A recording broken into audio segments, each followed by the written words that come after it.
交通部观光署公布112年饭店的绩效，其中观光旅馆住一暝平均是爱开4660块。观光署是分析讲，这就是业者营运成本变悬的关系。交通部长王国材表示，目前这假日甲普通时仔的房间绩效是差真大，所以当国际旅客回流的时阵，就会和业者来讨论调整定价。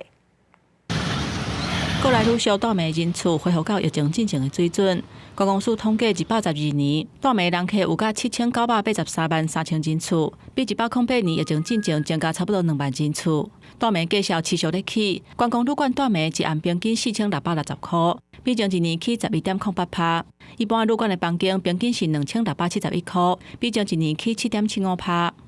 国际观光客，尤其今年如果年底冲到1200万，把离峰的这个房价把它的这个收入把它补了以后，那旅宿业如果他们的收入提升，也有盈余的时候，那我会跟他们讨论是不是在大家所谈的尖峰的时候票价太高，是不是要做一调整？做一调整的部分也有这个区域不一样。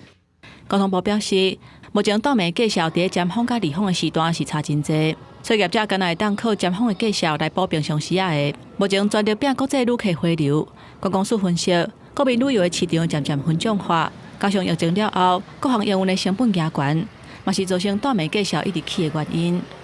从缺工到基本工资的调升，整体的成本都在上涨，所以呢，